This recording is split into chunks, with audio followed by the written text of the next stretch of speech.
I've always loved Cartoon Network as a kid. As I was growing up, it was my all-time favorite channel to watch. Even today, it has some good shows, like Adventure Time and Regular Show. One of the newest shows on the network, The Amazing World of Gumball, is a cute and mildly entertaining show. Not really my cup of tea, it's a little immature, but my little brother seems to like it a lot.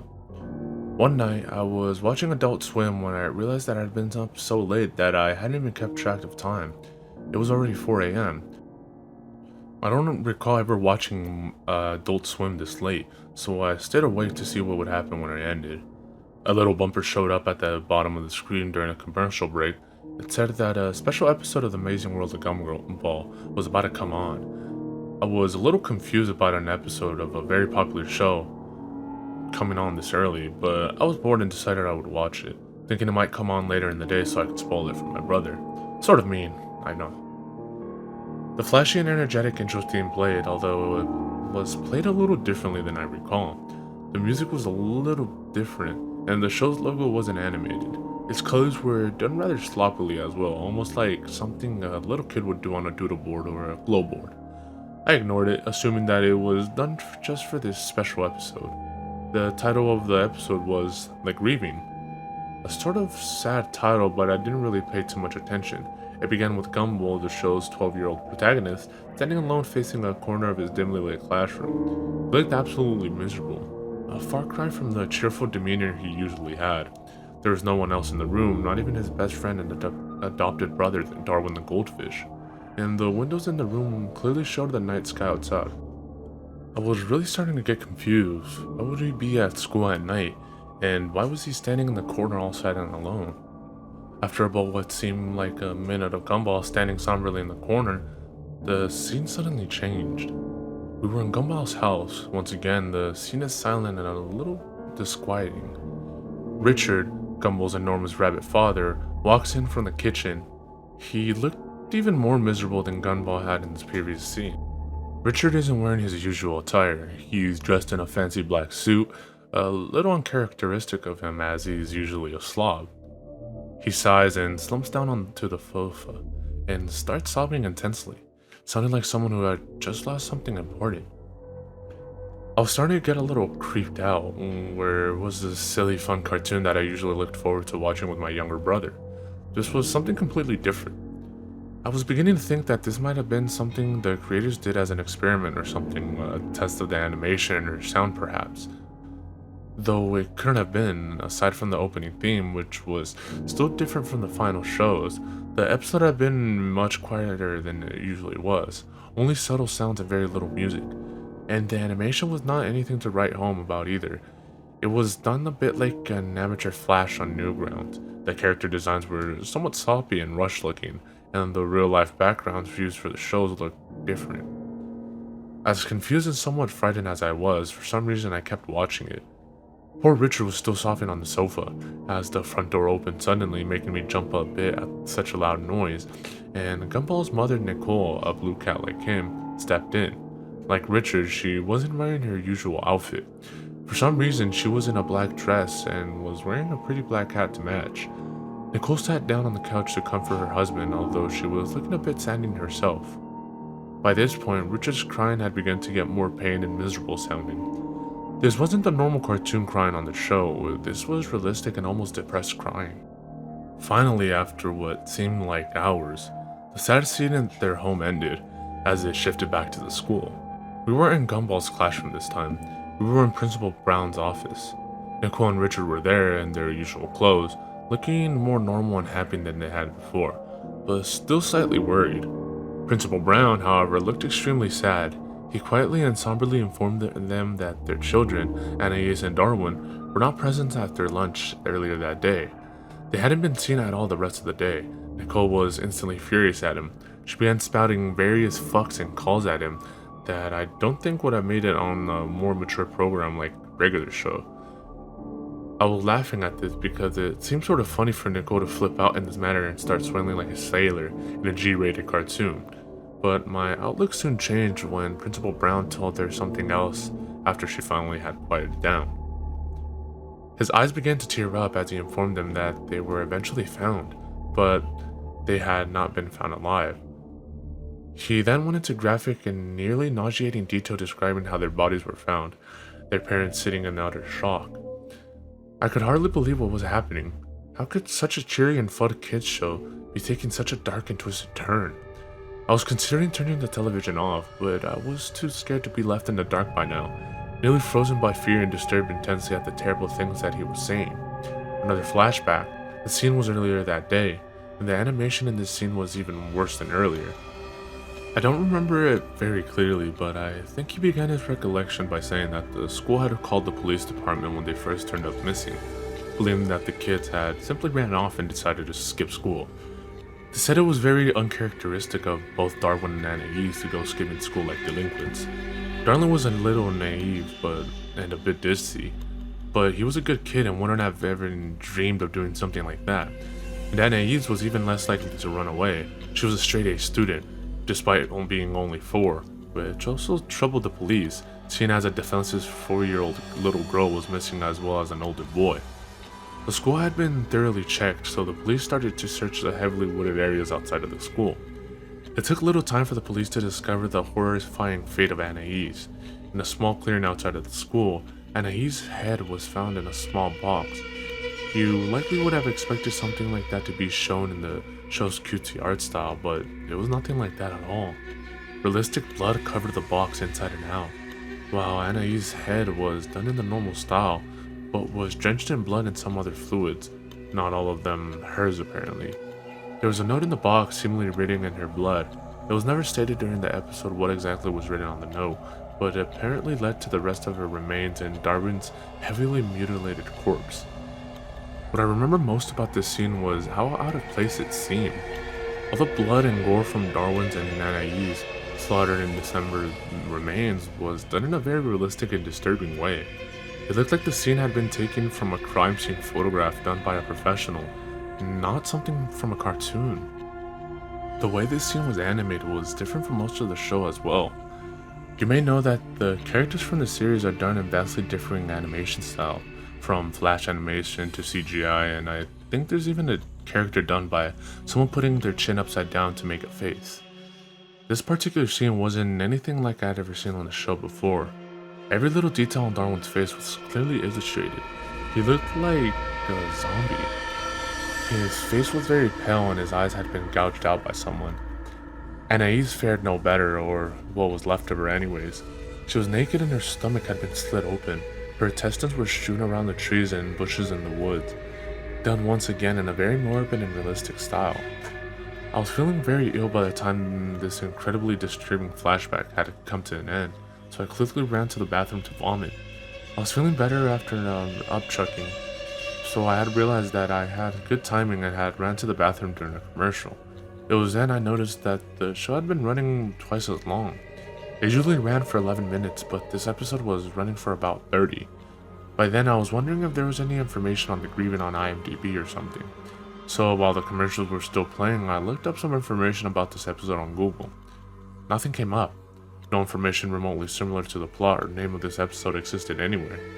Now incredibly scared and wondering if anybody else was watching, I quickly dialed up my brother Larry and asked him to turn on the Cartoon Network and see if he was seeing the same shit as I was.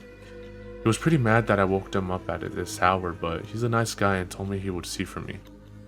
I thanked him and stayed on the line as the show came back from commercial break.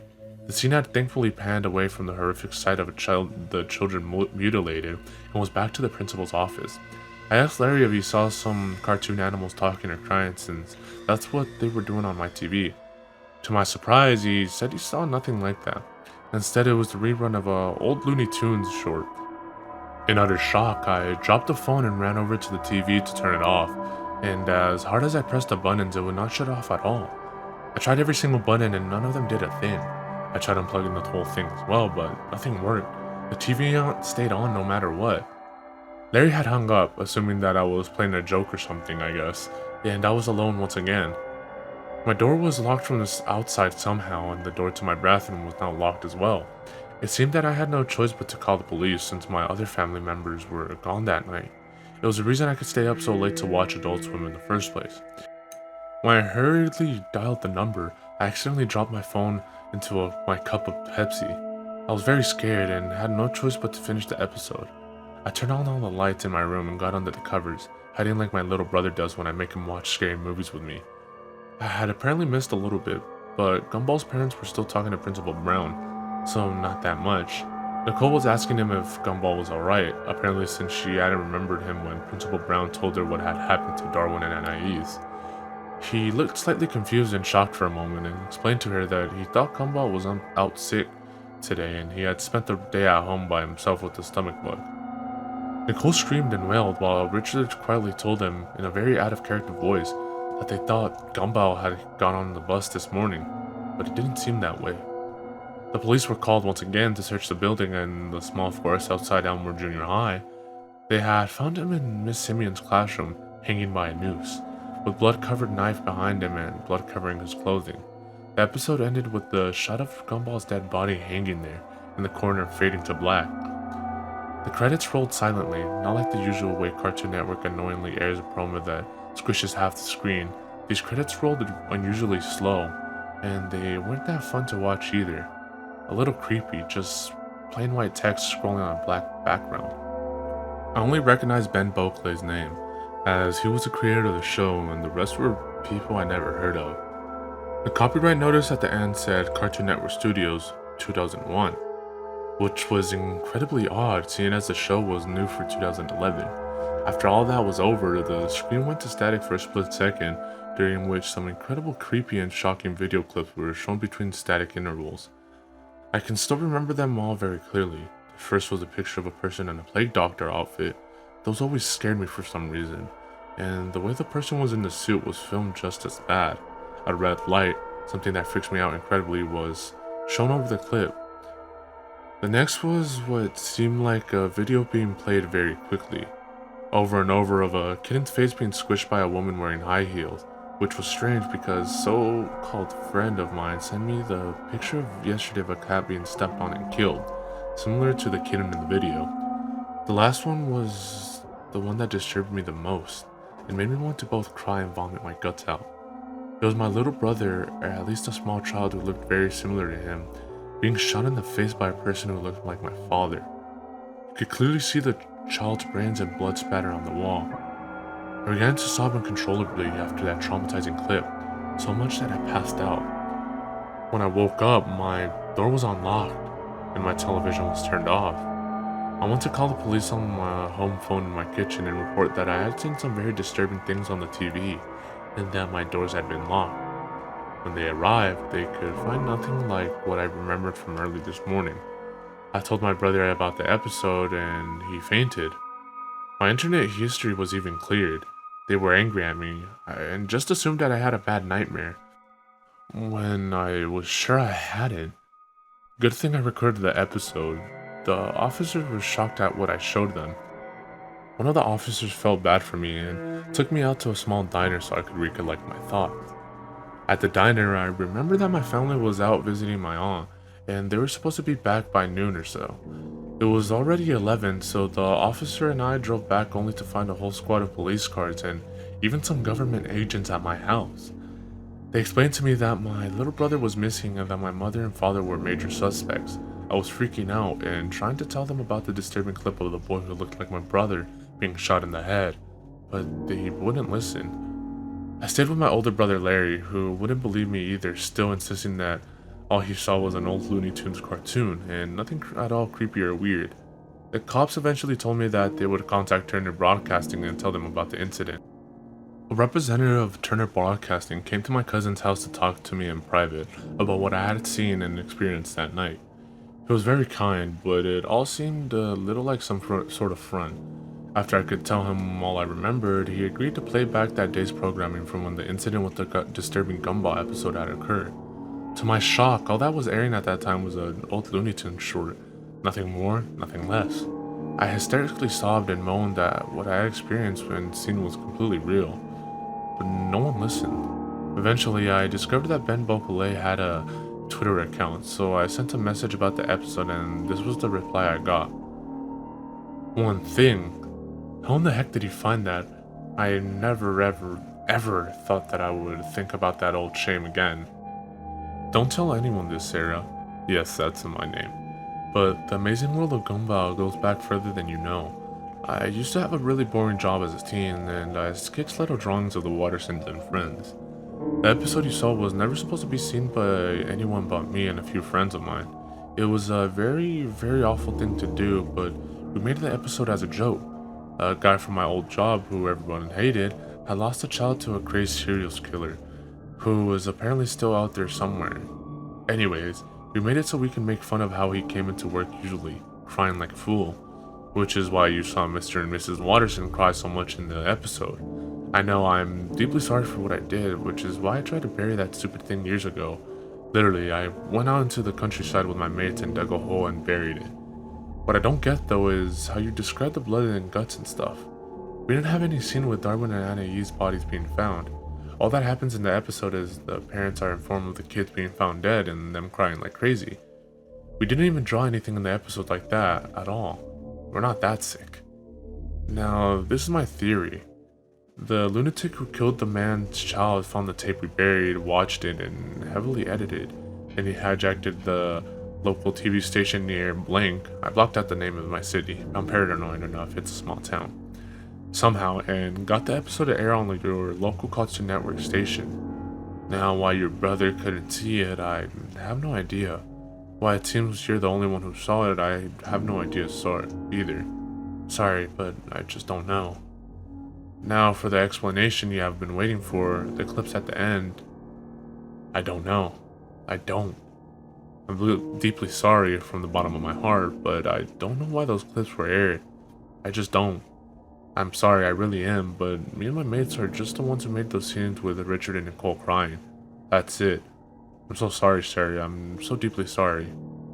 Best wishes, Ben Bokule and everyone involved with the Grieving.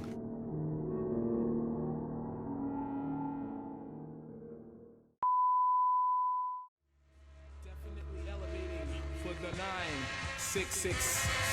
The ill suicidal libel, the take titles and make vital signs, but not like no cancer.